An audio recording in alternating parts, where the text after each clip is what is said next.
They got that dope.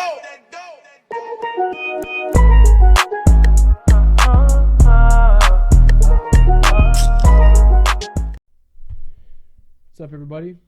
It's Tanner from Tanner Talks. Hi, I'm Nick.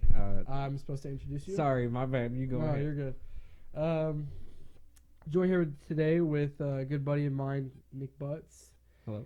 We're here to kind of talk about health, even though it's kind of ironic it's coming from Nick. No, I'm just kidding. I met Nick when we was, well, 7th or 8th grade was the first time we met. either way, football kind of got. Yeah. Well, I hated him in football. We played in Bantam League, and he did some stupid shit, and I don't know, I hated him. And then eventually, I met him my freshman year. Yeah. Because we didn't go to Rubidoux. You didn't go to No, Rubidoux. I went to Truman for middle school. Yeah. I went to Rubidoux, but then we met in Lafayette. He played football, but eventually we just kind of merged in as a friend group. All my friends were all friends with him. We're all a big friend group. They were the reason why I sold my Xbox and got a PlayStation, because they were all on PlayStation and I was the only one on Xbox. So I decided to ditch Xbox and join the PlayStation gang. And you probably don't regret that. No, not one bit. So Nick's here. You know, I do sports podcasts most of the time, but Nick's not a big sports guy. He's reason why I brought him into the podcast was because he used to be very, very overweight. What was the highest in weight you've ever been? At my heaviest, I was 420 pounds. 420 pounds. Yes. That's insane. And you know, he had a bypass surgery and he's been doing great. And now what are you down to? Right now, the last time I weighed, I was probably around 259, 260. 260, 259. Yeah, man, it's awesome. Mm-hmm. So I just kind of want to ask you some questions. Yeah. You said that your mom had a bypass surgery. Yes. Originally, she got the surgery first. She was kind of more of the overweight side too, and she decided to like try and change her life around. So she got gastric bypass surgery, and I saw how well it worked for her. And at first, I was like, oh, I don't want to do it. Let me try and like lose weight by myself. And that didn't work out. So my mom, she just kept pushing for like, hey, you're getting gastric bypass surgery or else you're going to die by the time you're like not even 30. Right. It was just kind of like a fear kind of thing. Like, man, was you motivated to change your life? What was the motivation behind it? I was not really motivated to change my life. At the rate I was going, I was spiraling down into that like overweight. Like my mom, she always told me like, you know, if you don't quit right now, you're gonna be on, you know, my 600-pound life. Like TLC is gonna be knocking at our door any minute now and filming us. Yeah. And that kind of like was a turning point for me. I was like, I really like I do sometimes see people around town that I'm not saying they look 600 pounds, but the way they look, But it's just. Yeah. I get what you're saying. Yeah, it's like I don't People want at to look like Walmart, that. people who are riding around on those Like, fucking little cart things. I don't know how I could let myself become that. Like, so I that was kind of like the turning point into, like, I finally broke down. I was like, fine, let's do the surgery. Right. At first, I wasn't very like enthusiastic about it. Like, before the pre-op, I was just telling myself like, dude, this is stupid. Like, why am I doing this? And because before 2 weeks before the surgery, you have to go on a straight liquid diet of nothing but protein shakes, and that was probably the worst 2 weeks of my life. Because, you know, after having so many protein shakes, you're like, dude, I really want a freaking burger right now. And right. you can't, because if they find anything in your stomach before the surgery, they're like, yeah, you're done. Like, you can't get the surgery because they want your kidney as small as possible to get into the stomach. Is it easier that way? Yeah, it makes it a lot easier since the kidney's kind of in the way of the incision points. Right. So they kind of want that as small as possible so they can get to that stomach and do what they need to do. I mean, shit, that makes sense. Mm-hmm. So talk about your pre-operation. It Like, they told you that. What was the steps before your operation that they told you to do? So I had to check in with my doctor every 6 months prior. Like every month I had to check in to make sure that I was doing good progress and not like spiraling out of control in my weight. Like she kind of wanted me to have like a controlled weight, um, so that like so every month I had to like go in and check with my doctor, like weight and all that, and go over that. And if every month I was successful, like in keeping like good weight, I could go ahead and get the surgery. And that's kind of like the only like pre-op stuff I had to do before the surgery. And then also you have to like go to like a informal meeting like about the surgeries, because there's so many different types. There's like of the same surgery, but each one has their like pros and cons. And technically like the gastric bypass is the most popular because it works, but also it can be reversed. So that's kind of the one that. So they have something to back up on if it's too much for them. Yeah. And like after the operation. Mm-hmm. And then there's some that are just permanent. Like if you get this like good, like you're stuck with it for the rest of your life. You can't get your stomach back and like that. I kind of skipped over this. Talk about your childhood, the rise in your weight. Maybe there is a gene. Yeah, it is a gene thing. But there's also, if you eat, you're gonna get fat. Yeah. Just because my father, he's morbidly obese too, and my mom, she was kind of on the bigger side. Yeah. But my grandparents, they're they're not the skinniest, but they're also not like morbidly obese. Like they have some skin on some meat on them, but they're not like fat like obese kind of. And so yeah, it was just during childhood, I was always the kid that ate a lot. You're the only child, right? No, I have a little sister, but other than that, I was. Excuse me. No, you're good. And then we moved to Tennessee, and that kind of changed because I didn't really eat a lot. I don't know. It was just like a lifestyle change and all that. And the guy that my mom was seeing, that was kind of bad too, because I used to not eat a lot during dinner, and if I didn't, he would like whoop me because I didn't finish my plate, and I didn't eat a lot. But then as soon as we came back to St. Joe, I wasn't eating like all the greasy food and all that. I was eating like one meal or like a meal at every meal time, like breakfast, lunch, and dinner.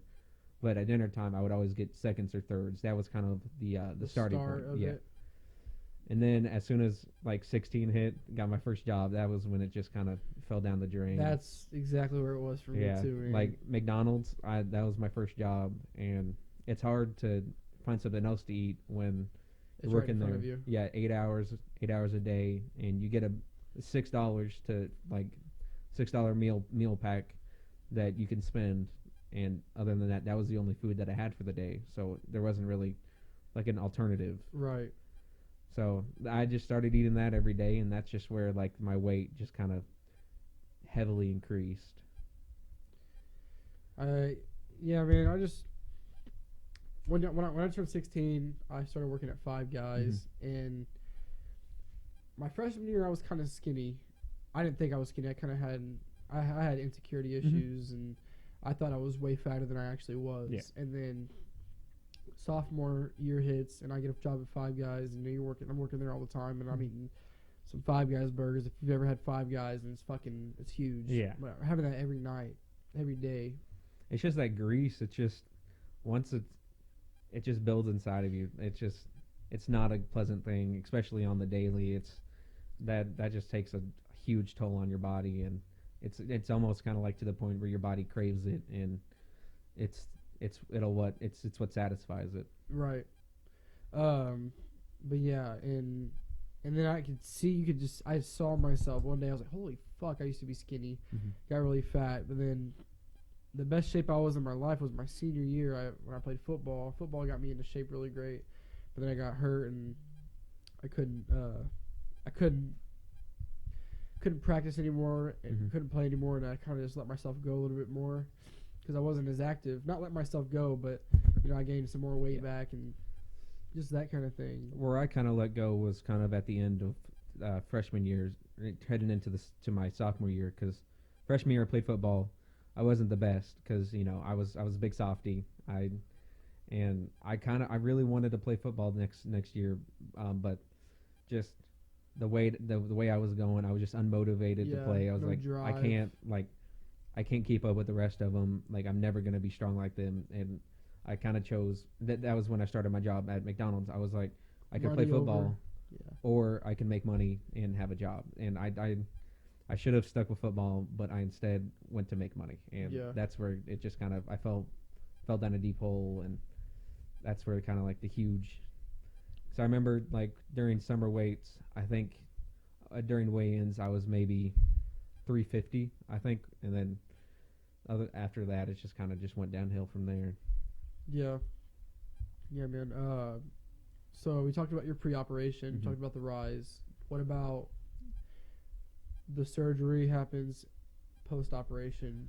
Post-op was probably like it was not a good time because after that you have to be on a like 3 or 4 week liquid diet, so nothing but straight like broth and this protein supplement that they give you, this liquid protein. And it was hard because that's all you can eat was broth and drink like small sips of water and all that. It was tough because I couldn't eat anything else. And while other people were out, enjoying their time, eating out with people, I couldn't because I'd have to have, like bouillon cubes and a cup of water because that's all that I could stomach.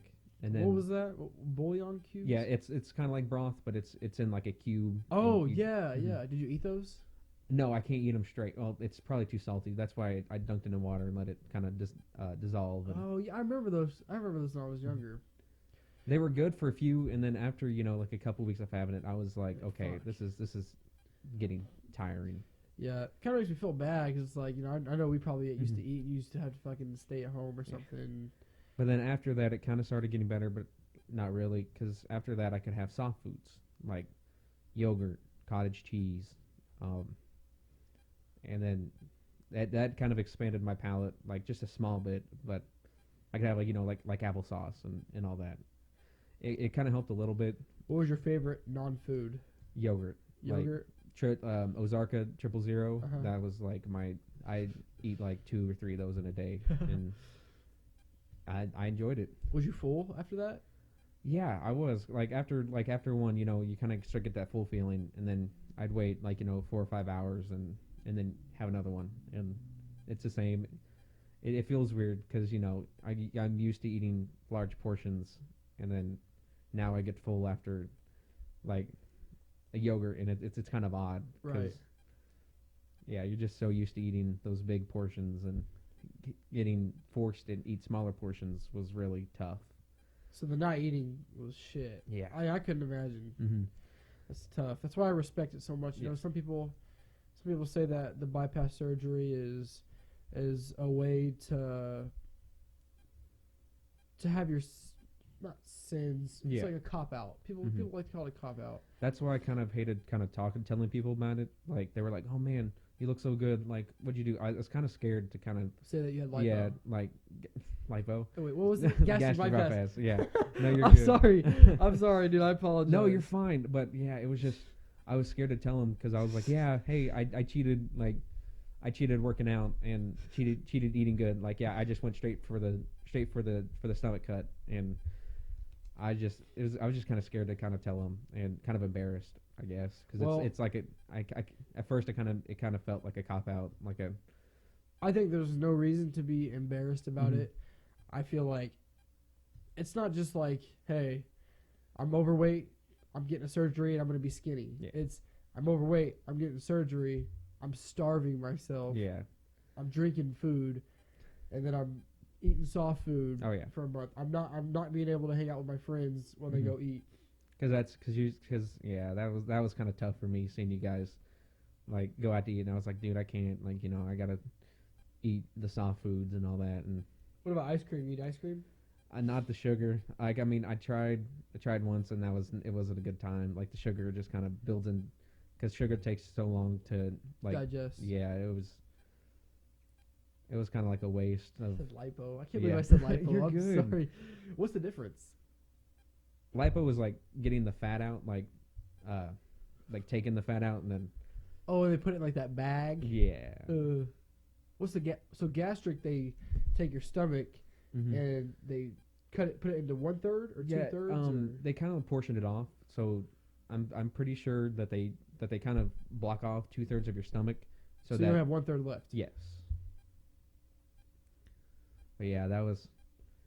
It started getting better when I could kind of start to eat like solid foods, like protein. I ate like that's when I can eat like the beef jerky and ham and cheese and all that, Right. and that helped me a lot because it kind of expanded my palate more, and I could eat like things that I could actually enjoy and taste, like savor and all that. Right. And I thought that was a good point. And then after that, it just kind of started to spiral because if I eat too much, because if I eat too much, then there's nowhere else to go but up, and I started throwing up a couple times a day, and after that, I got to a really dark place. Could you not shit or what? No, I could, but if the stomach's blocked up, there's nowhere else to go but up the esophagus. And that was probably the worst pain ever trying to eat, and then because it gets stuck around it feels like you're having like an intense like heartburn, and it just like it's painful, and then the only way to get it out is to throw up. Yeah. And I was doing that a couple times a day, and it sucked. It came to the point where I was like, I didn't want to eat because I was scared You're scared of that pain in your chest. Yeah, and because. So what were some of your favorite foods that you couldn't eat, and what was some of your foods that you didn't like that you did eat? Yeah. So foods that I didn't like but I had to eat were kind of the cottage cheese. I hated cottage cheese. It sucks. Cottage cheese and that was kind of the only thing because I didn't really expand like applesauce, and I just stuck to what I liked, and then foods that I did like but couldn't eat were like the taco, the taco, the burgers, the tacos, oh the my pizza, goodness. The pizza and all my favorite foods that I had that I liked before the surgery is where I couldn't have it. Yeah, I mean that had to be tough. Yeah. So you told me about a wasted summer. Can you kind of talk about that a little bit? Because post-op, the recovery process, that took like a whole month, and like I had stitches over my insertion points, and I couldn't get those. Doctor said I couldn't get those like extremely wet, so no swimming, and I was in pain so much because the incisions were still healing. I couldn't go out and play basketball because I was scared of getting this. Your shit, yeah. Yeah, and so I just sat inside and sat on the couch and played on my PlayStation almost all summer and worked. That was about it. How was work during this process? It was kind of hard because at the time I was working at McAllister's and seeing all that like food just go out, and me, I still had those tendencies to kind of like grub out, but I couldn't because the bread, and I'd like to eat the meat, but it was just I was still scared of throwing up that I never tried. It was kind of tough, but I kind of stomached through. I kind of got to the point where I could start eating soups, and so I just started like McAllister's rocket soup was like my go-to. But yeah, I mean you have a stronger will than I have. Yeah, it was could tough. not, dude. It would have been so tough. I think one of my main like motivators was my mom, because she kind of helped me through it because she's been through it before. She knows the ups and downs, what to do and how to do it. So I kind of looked at her kind of through my surgery, my pre and post, and she was kind of like my motivator. That's really good, man. Yeah. The return. Yeah, now I'm starting that kind of. What are you at now? Right now I'm at 260. 260, and you was at 420. Yep. So do the math on that. 160. 160 pounds. Yeah. I'm 205.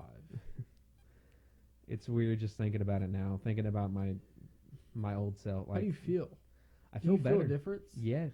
Like, it's obviously you feel a difference. Oh yeah. Can you feel a difference when you run? Can you feel a difference Yes. when you walk? When you stand up? When you when you sit up? Yeah, it was amazing. Like, just like last week, me and my mom, we kind of went out to the trail, and we walked, and I started running like along, like old me would look at new me and be like, "What the hell are you doing, dude? Like, I can never do this," because old me would run for a little bit and then get winded and quit, and just walk and be sad about myself. And but now I can run and not even barely like break a sweat, and my breathe, and I just feel lighter and better about myself. which is awesome. Yeah. And you're one of the nicest guys Mhm. I've really ever met. You really are. Yeah. Really, you're a great guy, and so you deserve anything that's happy to you. Yeah. You deserve to feel everything that's great about you. Mhm. You deserve a great self-esteem. Oh yeah. I'm really happy with how you're doing right now. I can see it change. You Yeah. know, the energy level is higher. Mm-hmm.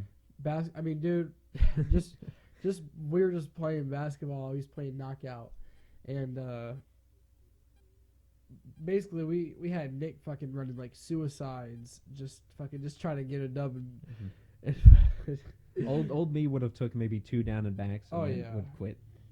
he was basically running suicide just to get a dub and fucking knockout, and he didn't get it. But you ended up getting 2 wins though. Yeah, I did. So that's good. It's just weird because I know old me would have, even working out, you guys would have to like drag me out of the house to play basketball and like to work to at least like just go outside. The new me is like, let's do this. Like, let's go. It's beautiful outside, and I'd love to get out. And I know that I'm not the best at basketball, but just to kind of like play with you guys and get somewhat better at my game is just kind of I like that. I enjoy that. Yeah, I don't know, man. It's really just crazy because I remember I didn't see you for how long. I really didn't see you throughout the whole process of your bypass. Like, Yeah. we did not see each other for like I few didn't months, I didn't think. really see like anyone because I was more just to myself, like in the basement, playing PlayStation. Like I wasn't really one to go out other than work. So that's kind of like another like wasted summer, is that I could have been out with my friends. And Well, we all understood what was going Oh, on. yeah. Mhm. But it just kind of hurt to kind of like, I could be out with you guys doing, not even eating, just hanging out with you guys, but I was in the basement just kind of playing PlayStation. And right. Yeah. But I remember first time I saw you after your bypass surgery, it was at Krug. Mhm. You walked up, I was like, "Holy fuck!" Because it was crazy. yeah. It was crazy. It was like I was like, "Oh my god, Nick! Like, you look good. I mean, you have big titties Mhm. now. Yeah, I Like, do. You have It's- saggy titties. So what do you do about the extra skin? Nothing. That's just that's kind of just one of the bad things about like fast weight loss, is yeah. that all that excess skin just kind of like droop. Like, I know that there's a tons of stories out there like of the people that have had these serious weight loss and that have the excess skin, but the only way to kind of get rid of that stuff is like the tummy tuck and the kind of like liposuction almost, but that's kind of like the only kind of ways to get rid of that excess skin. Other than that, maybe build muscle, but even that's probably not going to solve Yeah. most of the skin loss. Are you okay with that? Oh yeah, I'm fine. Like, it's just it's kind of odd to kind of see it flopping around and stuff, but I know that that's just dead. Like just it's I no, it's yeah. just funny the way you described it. It was I just kind of see it flop Flop, around a little yeah. bit. But I know that underneath all that is like a new me, like a new body, and like a revitalized me. So I kind of don't think about it all that much. So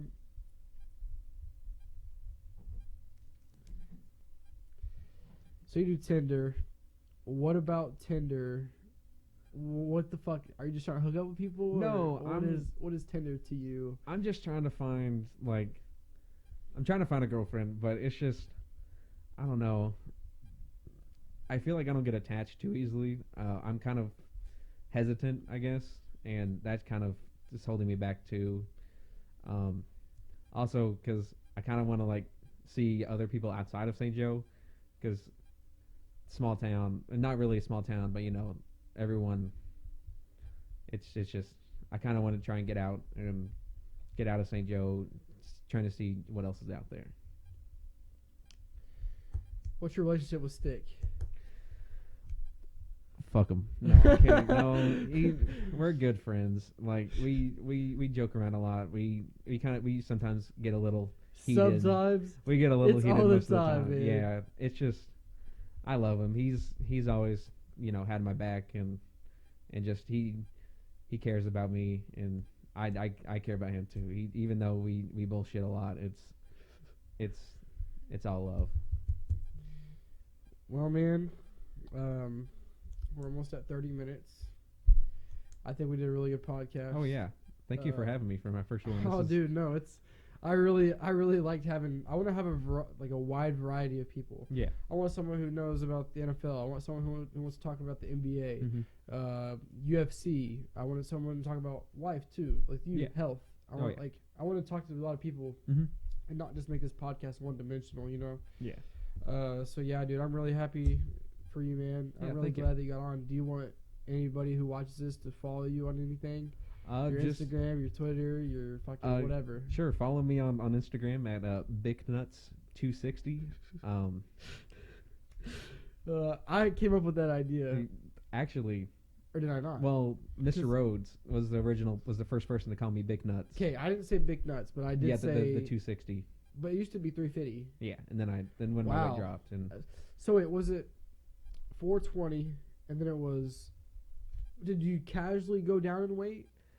No, it was actually a big drop because another dark thing is I stopped eating for a couple days I say a couple days, but it's probably more like 5 or 6, and that just kind of my weight just kind of took like a free fall, and it kind of went to the point of unhealthy almost. But that's kind of a bad thing about my weight loss because I should have been going slower than that, but since I wasn't eating, that my weight just kind of like took a free fall and to where I'm kind of at now. I kind of wanted to keep 260 at my healthy, kind of like my weight that I kind of want to stay at. Kind of like build muscle up, and because during post-op I was not working out. Like I just kind of let my muscles get weak, and so now I'm just starting to kind of like build that back up and going back to the gym. Like running and like focusing kind of more on my legs. More than my upper body, and that's what I'm trying to kind of work on right now. So where are you at now? Can you eat? Yes. What do you eat now? I can eat kind of almost like anything. I haven't really tried breaded stuff yet because they kind of told me like, hey, stay away from that. Carbs and stuff like that, or but it's just bread. It's just like the bread, but I can eat like tortillas, but not like. I can maybe eat like 2 tacos or 3 if I'm feeling adventurous. But yeah, adventures to the fucking toilet. Yeah, but I can eat like stuff with buns. But it's just not like a crazy amount. Right. But yeah, I'm starting to, because at first I kind of hated the surgery. Like I kind of wanted to tell my mom, like, Mom, why'd you make me do this? Like, this is horrible, and I never want to go through this again.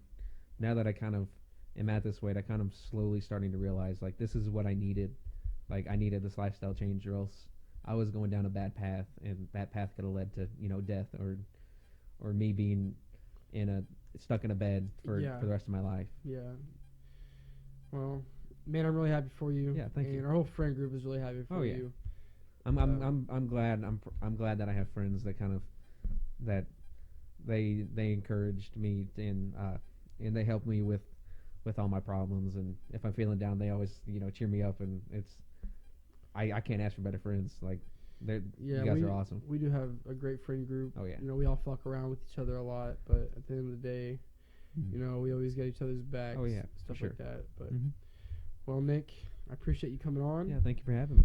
And if you want to say anything to anybody, they're right there. Thank you guys for listening. It's just Nick's awesome. story. Nick's story of his 160-pound weight loss. Yeah. So thank you for listening to Tanner Talks, and see you on the next podcast.